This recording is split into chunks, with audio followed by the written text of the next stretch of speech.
Bonjour à toutes et à tous. Merci d'être aussi nombreuses et nombreux à venir nous rejoindre sur TV 07, la seule et l'unique, le cœur de l'Ardèche, c'est TV 07. En tout cas, ce soir, nous sommes heureux de vous accueillir à Vaisseau pour une nouvelle venue de l'enfant du pays. On va parler évidemment d'une grande championne. Elle nous revient cette fois-ci pour son titre de championne du monde. C'était il y a quelques mois de cela. C'était en Allemagne où la France avait battu la Norvège. Et Amandine Leno ce soir est donc reçue par ses amis, ses fans et puis évidemment tout le village venu nombreux. Donc on va vous retrouver juste après pour une interview choc d'Amandine Leno. On se retrouve tout à l'heure.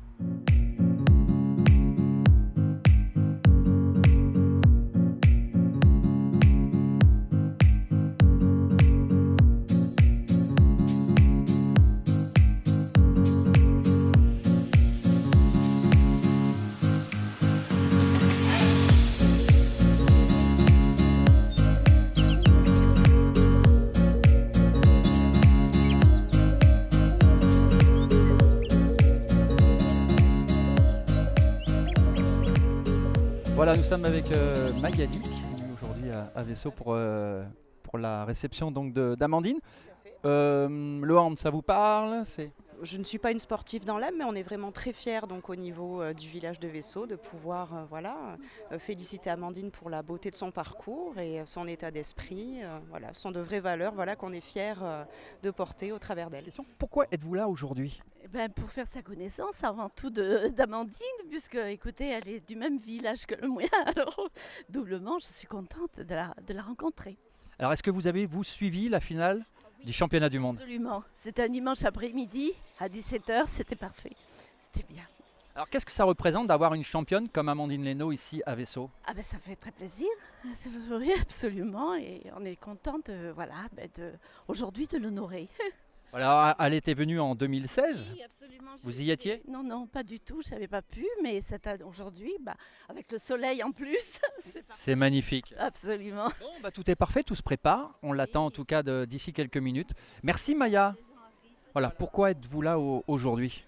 Moi, je voulais voir Amandine Leno parce que quand elle est venue pour présenter sa médaille des JO, j'étais pas là, donc j'ai pas pu venir.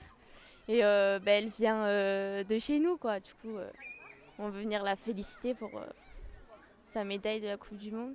Alors qu'est-ce que ça représente justement pour un club comme Aubenas d'avoir une championne aussi titrée, aussi grande qu'Amandine Leno? C'est...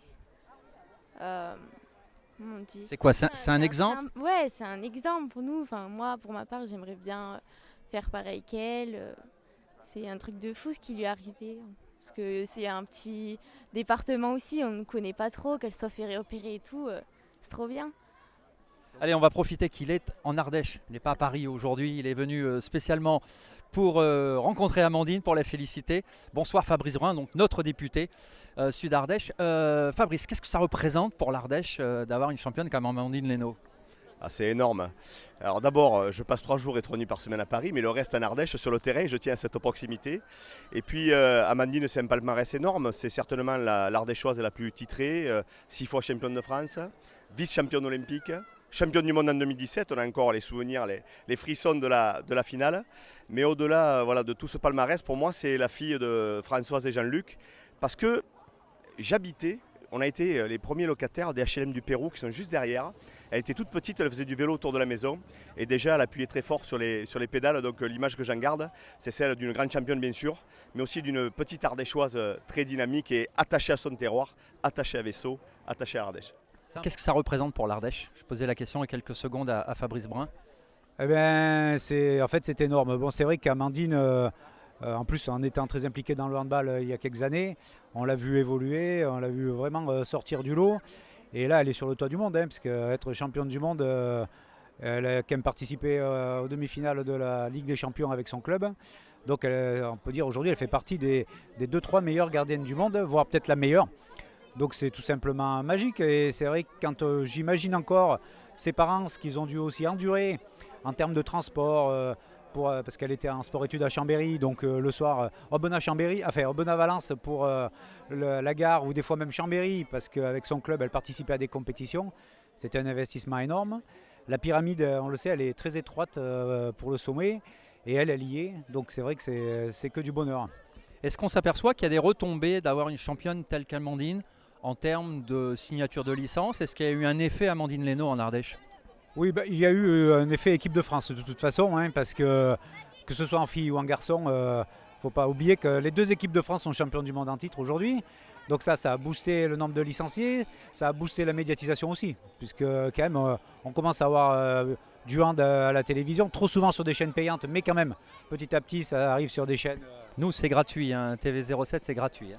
J'allais conclure là-dessus d'ailleurs, hein, parce que vous êtes toujours là vous. Nous toujours. Voilà, tout à fait, et dans les bons coups, et c'est vrai que vous faites un super boulot.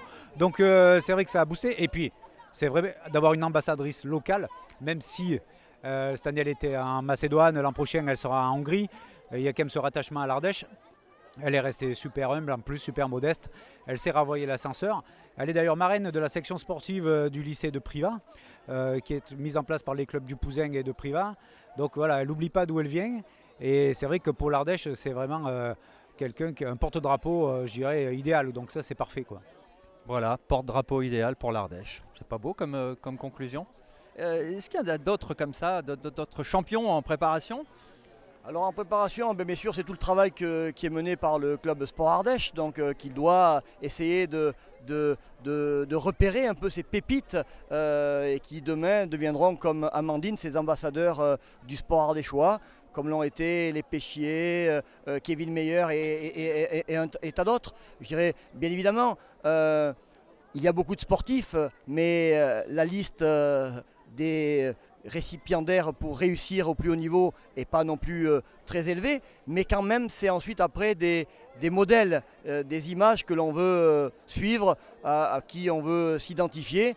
Et je crois que c'est bien quand même de pouvoir compter en Ardèche sur Franck Sauzet, sur Amandine Leynaud, Kevin Meyer et d'autres aussi, M. Basset sur la moto, hein, parce qu'on n'en parle pas aussi, mais aussi c'est des ambassadeurs aussi qui véhiculent l'image de l'Ardèche, parce que l'Ardèche c'est tout type de sport, hein, donc bien sûr le sport collectif, le sport de pleine nature, mais le sport mécanique aussi existe. Donc voilà, c'est une pluralité de sports qui fait aussi la richesse de notre département, et je crois qu'on est bien placé en Ardèche pour se dire que le sport va bien. Et pour information, il faut savoir qu'un Ardéchois sur 3 pratique du sport. Donc 120 000 Ardéchois pratiquent le sport. Donc vous voyez un petit peu que la place du sport est importante et on se bat au niveau du département pour le reconnaître et de maintenir des dispositifs d'accompagnement des clubs, d'accompagnement des sportifs pour qu'ils puissent pratiquer de la meilleure façon l'activité et faire rayonner nos territoires, notre département et bien évidemment au-delà avec Amandine aujourd'hui. Ça représente quoi en termes d'aura pour une commune?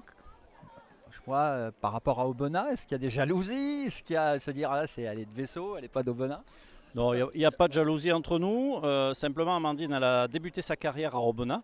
Et donc, avec le maire d'Aubenas de l'époque, il y a quelques mois de ça, on s'est dit, ben voilà, on va essayer de jouer un petit peu sur les 2 tableaux. Donc, la mairie d'Aubenas nous a aidé à organiser ici cette manifestation. Et puis, il y a eu une petite cérémonie plus privée à Aubenas, à 17h, où la médaille de la ville d'Aubenas a été remise à Amandine. Voilà. Voilà, on l'avait retrouvé le 26 août 2016. Ouais, ça passe déjà, hein, plus d'1 an et demi. C'était pour la médaille d'argent aux Jeux Olympiques. On te retrouve aujourd'hui chez toi à Vaisseau pour cette médaille d'or. Qu'est-ce que ça fait de revenir au village et d'avoir à nouveau ce même accueil qu'il y a 1 an et demi? Ça fait chaud au cœur tout simplement d'être là et de ramener cette médaille d'or. J'ai eu le plaisir de ramener, comme tu l'as dit, avant une médaille d'argent mais olympique. Donc voilà, c'est une fierté d'être ici et de pouvoir ramener une médaille à mon village, une médaille d'or de championne du monde. Je pense qu'il n'y en a pas énormément, donc voilà, je prends conscience aussi un petit peu avec tout ça de la valeur que ça peut avoir. Qu'est-ce que ça fait? Est-ce que c'est plus fort d'être championne du monde ou être médaillée d'argent aux Jeux Olympiques? Ou est-ce que c'est totalement différent? On est sur une autre compétition, un autre univers? Ouais, c'est vrai qu'on me pose énormément la question, mais pour moi, j'arriverai pas à choisir parce que c'est vraiment 2 compétitions qui sont tellement différentes. L'olympisme, ça a lieu que tous les 4 ans, les championnats du monde tous les 2 ans. Donc voilà, ça peut être une valeur différente, mais en tout cas, dans mon cœur, je sais que ces 2 médailles, j'ai vécu tout simplement des émotions immesurable, inquantifiable, on va dire. Donc voilà, c'est simplement la beauté du sport et c'est ça que je retiens le plus. Qu'est-ce que ça fait justement de signer dans un pays et surtout dans un club qui est sans doute le club le plus grand aujourd'hui en handball féminin? C'est vrai que j'ai la chance notamment d'évoluer dans ces deux clubs-là où on savait que aujourd'hui c'est les deux plus grands clubs. Malheureusement ça se finit, mais plus pour des raisons politiques que réellement du président. C'est un petit peu compliqué dans ces pays-là. La politique prend souvent plus le dessus que le sport et c'est malheureux, mais c'est comme ça. Aujourd'hui, je pense ça comme une opportunité, un nouveau défi, surtout encore de continuer à évoluer, de rencontrer d'autres personnes, de vivre dans un autre pays tout simplement aussi. C'est très enrichissant humainement. Et voilà, je suis heureuse de pouvoir faire et profiter de tout ça durant ma carrière de sportif de haut niveau. Alors justement, Georg, tu as signé avec 2 Norvégiennes que tu vas affronter. Comment ça se passe? Tu as eu déjà des échanges avec elles? On se croise, on se connaît quand même assez bien. On se croise très souvent sur les compétitions. Cette fois, on a gagné, mais j'espère qu'au mois de décembre, on gagnera. Sinon, on se chambre un petit peu, mais on essaie toujours d'être correct parce qu'on sait très bien aussi à quel point une défaite peut être marquante.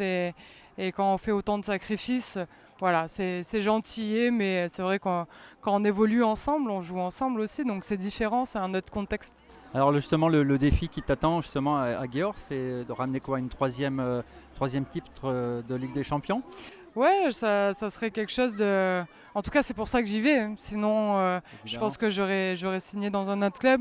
J'ai encore envie d'évoluer au plus haut niveau et d'avoir le titre de la Champions League. Donc, on verra. Beaucoup de tes coéquipières re-signent en France pour préparer l'Euro. Ouais. Toi, tu as choisi de rester à l'étranger. Ouais. Après, je suis gardienne de but, c'est différent. Mon poste est un peu différent par rapport aux filles. J'évolue un petit peu toute seule dans un sport collectif. Donc, c'est vrai que voilà. Après, l'envie de gagner, pour moi, est toujours plus fort. Je sais qu'il ne me reste pas encore 15 ans de carrière. Donc, je profite de ces moments-là, tout simplement, de pouvoir évoluer dans les plus grands clubs d'Europe. Et après, quand je rentrerai en France, ça sera plus calme. Et l'équipe de France, tu as 32 ans là, tu as eu il y a 32 ans il y a quelques jours. Ouais. L'équipe de France, tu t'es dit je vais arrêter Non, j'ai pas fait vraiment de planning. J'avais promis à Olivier d'être là jusqu'à l'Euro. Donc j'espère que tout ira bien et qu'il n'y aura pas de soucis, on va dire, physiques. Après l'Euro, je vais m'accorder un temps de réflexion à savoir si je continue ou si je continue pas. J'ai pas pris de décision, donc voilà. J'ai tellement envie de faire une belle performance avec l'équipe de France en France pour tous les gens qui nous accompagnent, qui nous suivent, tous les fans. Donc voilà, je suis concentrée sur ça et après on verra. Est-ce que la médaille d'argent au JO a joué? Est-ce qu'il y avait une revanche? Parce qu'on parle surtout d'une équipe qui est extrêmement mentale, le mental est extrêmement fort. Est-ce que ça a joué justement pour ce titre de champion du monde, de championne du monde? Ça joue toujours. Ce qui est important, c'est d'être soudé dans une équipe, même si on ne joue pas ensemble tous les jours. L'équipe de France, les valeurs que l'équipe de France peut avoir, c'est un honneur de jouer dans cette équipe. Donc à un moment donné, il faut représenter aussi son pays et c'est important d'avoir ces valeurs-là. Le handball est tellement un beau sport avec tellement de belles valeurs et tellement de choses autour qui font que ce sport-là reste encore un sport, on va dire, professionnel, mais aussi auquel les gens sont encore... on peut les approcher encore. Donc voilà, c'est quelque chose, une politique qu'on veut avoir nous aussi et c'est important pour nous. Georg, tu avais proposé un contrat de 2 ans. Tu as signé 1 année plus 1 année en option. Ouais. La peur de ne pas t'habituer Non, je pense que par expérience, en fait, je sais que des fois, tu évolues dans un endroit où voilà, tu ne sais pas si tu vas t'adapter au pays. Peut-être d'autres envies aussi, d'autres opportunités pour peut-être rentrer en France pour ma fin de carrière. Voilà, je voulais simplement avoir le choix. De pouvoir faire ce que je veux. Je pense que j'ai la chance aujourd'hui d'être en position de force par rapport à tout ça. Donc voilà, j'ai choisi cette position-là. Brest avait fait appel à toi? Il y a d'autres clubs français? Oui. peut-être un jour tu rentreras finir ta carrière Ouais, comme tu je disais. pense que c'est envisageable. Oui. Ouais, d'accord. Mm. Donc ça, dans quelques années. Ouais. Tout à l'heure, on parlait aux politiques locaux qui aimeraient bien t'avoir. Ah ça, dans ils le m'ont pas staff. dit. Ah oui, mais écoute, en off, on dit on aimerait bien avoir Amandine au niveau du département. Mm. C'est peut-être aussi une reconversion plus tard. Oui, bien sûr, c'est des choses qui vont arriver, je pense, par la suite. Je pense qu'ils ont très bien compris mon caractère aussi et que j'ai très envie de me concentrer sur ce qu'aujourd'hui je suis en train de faire.